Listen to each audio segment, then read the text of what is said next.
Good morning, children. Today I am going to teach one more modern poem, आधुनिक कविता, कुटिया में राज भवन। यहाँ पर एक औरत झोंपड़ी को अपना राजभवन मानती है। वह और कोई नहीं है।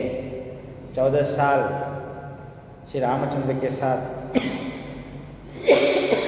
वनवास गई सीता माता कुटिया में भी राजभवन का जीवन व्यतीत करती है। कवि मैथिली शरण गुप्त जी है। हिंदी साहित्य के आधुनिक काल के प्रख्यात रचनाकार मैथिली शरण गुप्त जी का जन्म सन 1886 में चिरगांव झांसी जिला उत्तर प्रदेश में हुआ। आप मूलतः राष्ट्रीय भावना के पोषक कवि माने जाते हैं। आपने अपनी रचनाओं के माध्यम से जन जागरण का प्रयास किया। अतीत की गरिमा तथा वैभव को प्रेरणा के रूप में ग्रहण करते हुए आपने भारतवासियों को वर्तमान दुरावस्था से उबरने के लिए प्रोत्साहित किया। आपकी मृत्यु 1964 ईस्वी में हुई। इनकी प्रमुख रचनाएं साकेत, जय भारत। इनके दो प्रसिद्ध महाकाव्य ये है साकेत और जय भारत। पंचवटी, जंकार, यशोधरा, द्वापर, विष्णुप्रिया, भारत भारती, जयद्रथ आदि अन्य रचनाएं हैं।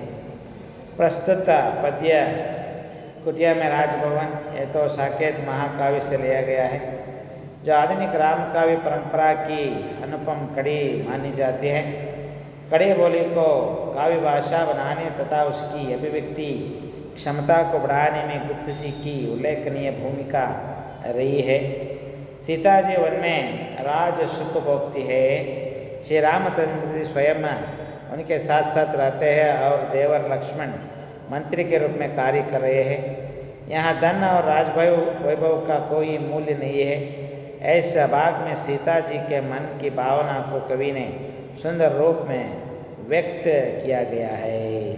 ये साकेत महाकाव्य से प्रस्तुत कुटिया में राजभवन पद्य भाग लिया गया है। प्रस्तुत काव्यांश का सारांश यह है कि 14 साल वनवास के लिए अपने पति श्री रामचंद्र जी और देवर लक्ष्मण के साथ सीता जंगल पहुंचती है। जंगल में झोंपड़ी बनाकर वहाँ निवास के रूप में रहती है। फिर भी और राजभवन में क्या क्या वैभव भोग वगैरह था सब कुटिया में वो संपूर्ण संपत्ति को देखना चाहती है। यही तो इस पद्य का मुख्य सारांश है। और एक बार पद्य पढ़ने के बाद उसका सारांश मैं या भावार्थ के रूप में कहने वाला हूँ। मेरे कुटिया में राजभवन मन भाया, सम्राट स्वयं प्राणेश सचिव देवर है। देते आकर आशीष हमें मुनिवर है। धन तुच्छ यहाँ यद्यपि असंख्य आकर है। पानी पीते मृग सिंह एक तट पर है। सीता रानी को यह लाभ ही लाया, मेरी कुटिया में राजभवन मन आया। और सीता जी वन में भी श्री रामचंद्र जी के संग रहते हुए वन को तथा कुटिया को राजभवन की तरह मानकर जीवन यापन करती है। सीता जी इस पद्य में कहती है, मेरा मन इस कुटिया में राजभवन की तरह लगा गया है। स्वयं प्राणेश साथ में है और देवर लक्ष्मण सचिव बने हुए हैं। मुनिवर हमें यहाँ आशीर्वाद देते हैं। यहाँ की वन संपत्ति के सामने बाकी धन तुच्छ है। एक ही नदी तट पर मृग और सिंह पानी पीते हैं। सीता जी को यहाँ लाभ ही लाभ है। इस तरह सीता जी और कुटिया में भी राजभवन को अपना कर बहुत खुशी से व्यतीत कर रही है। और दूसरे पद्य पढ़ेंगे, उसके बाद भावार्थ को जानकारी प्राप्त करेंगे।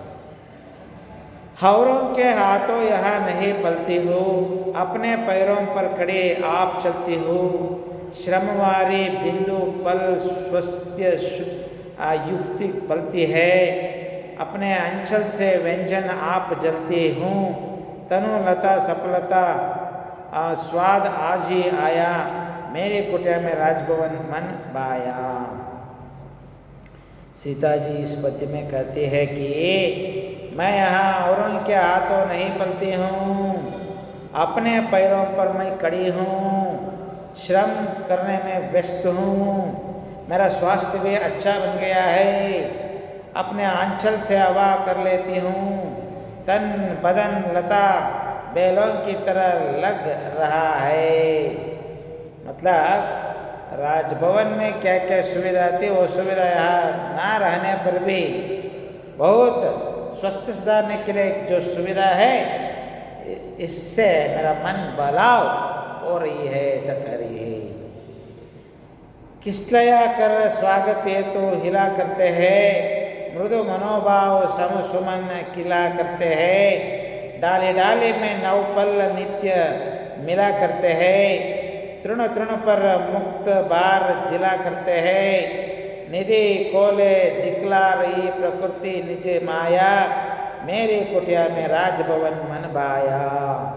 और कुटिया में क्या क्या सुविधा है और इसके बारे में कह रही है। कोमल पत्ते स्वागत करते हैं, मन को प्रफुल्लित करने वाले सुमन खिले हैं, सुमन का मतलब है फूल, डाली डाली पर नित्य फल मिल रहे हैं, अमरूद बेला सेब वगैरह वगैरह फल रोज दिन मुझे मिल रहे हैं, तृण तृण पर मानो मोतियों का बार झिलमिला रहा है। तृण का मतलब है ग्रास, और घासों पर क्या है, मोतिया जैसे पानी के बूंद पड़े हैं, प्रकृति ने मानो अपनी निधि दे रही है, प्रकृति मुझे संपूर्ण संपत्ति दे रही है, कह रही है। कौन? सीता। वाचक कौन से? कहता है कौन की भाग्य टगा है मेरा, वह सुना हुआ वही दूर भगा है मेरा, कुछ करने में अब हाथ लगा है मेरा, वन में ही तो गार्हस्थ्य जगह है मेरा, वह वधु जानकी बनी आज यह जाए, मेरी कुटिया में राजभवन मन जाए। जानकी, जानकी कौन है? सीता, जनकराज की पुत्री। कौन कहता है कि भाग्य टगा गया, जबकि भाग्य खुला गया है। भाग्य तो मतलब राजभवन में नहीं है, भाग्य तो है कुटिया में, भाई दूर भाग गया है, कुछ करने की इच्छा होती है, वन में ही गृहस्थी है मेरी, जानकी वधु बनकर आई है, नववधु के रूप में सीता जंगल में कुटिया बनाकर जी रही है, नववधु की जैसे आराम से जी रही है, ऐसा कर रही है। और लास्ट पैरा, पल फूलों से है लदी डालिया मेरी, वे हरे पतले भरे तालिया मेरी, मुनि बालाए है यहाँ आलिया मेरी, तटिनी की लहरें और तालिया मेरी, क्रीड़ा सामग्री बनी स्वयं निज छाया, मेरी कुटिया में राजभवन मन भाया। वो कुटिया के आसपास में क्या है उसके बारे में कह रही है सीता। फल फूलों से डालियाँ सजी हुई है, पेड़ पौधे के डालियाँ फल फूलों से सजी हुई है, श्रृंगार में है, अरे पत्ते मानो तालिया है, हरी पत्ते ग्रीन लीव्स, तालियां बजा रही है। मुनि बाला ये सखिया है मेरे लिए, सखिया कौन है? मुनि बाला ये, नदी की लहरें तालियां है, नदी के लहरें तालियां बजा रही है, सारी क्रीड़ा सामग्री यहाँ उपलब्ध है। इस प्रकार मेरी कुटिया में मुझे राजभवन बाता है, कुटिया में राजभवन का अनुभव बाता है। इस तरह कौन कह रही है? सीता जी। और कुटिया में राजभवन केवल सीता जी का मन में प्रकट होने वाली एक सुंदर पद्य। Thank you.